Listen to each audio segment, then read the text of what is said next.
കോഴിക്കുട്ടികളൊക്കെ ഉണ്ടായിക്കണേ. പുറത്ത് കൂടാത്ത ദായർലാടി ബ്രീസാണ് കൊണ്ടുപോകും. ആകെ എത്ര കുറച്ച് കോഴിക്കളോട് പോയി. എന്നാലും പഞ്ചായത്തിൽ നിന്ന് കോഴിക്കളെ കൊടുത്തിരുന്നു. ആകെ 2 കോഴിക്കളെ കിട്ടിയിട്ടുള്ളൂ. മറ്റേ ബൾക്ക് 5 കൊടുത്തിക്കണ തോന്നുന്നുണ്ട്.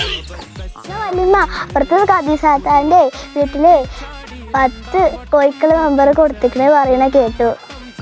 എന്ത് 10 കോഴിക്കളെ? എന്നാ മെമ്പർ ഞാൻ കൊടുക്കുന്ന ഉച്ചക്കട്ട് വന്നു. അതന്നെ. ഹലോ മെമ്പറല്ലേ ജി? ഡിച്ചാകെ 2 കോഴിക്കളെ തിന്നിട്ടുള്ളൂ. അപ്പുറത്തെ ബൽക്കൊക്കെ 10 15 കോഴിക്കാറ്റ് കൊടുത്തിക്കണേ. മതിയാർക്ക് 2 വെച്ച് തന്നോണ്ടിട്ടോ, അല്ലെ 3 കൂടി തന്നോണ്ടി. ഒന്നൊന്നും പോരാ, എന്നാ എൻ്റെ വാപ്പാ കൊടുക്കടാ. ചിലക്കാതെ ചുക്കൊന്നോളി. കോഴിക്കളല്ലേ ഇവിടെ? കോഴിക്കളൊന്നുമില്ലെങ്കിൽ കാണിച്ചാൽ ഔട്ടർച്ച ആർക്കും അത് പോയിക്കോ. ഓളെ കോയിനെ 2 പൊക്കാൻ കൊണ്ടുവന്നു അത് പറ്റാൻ.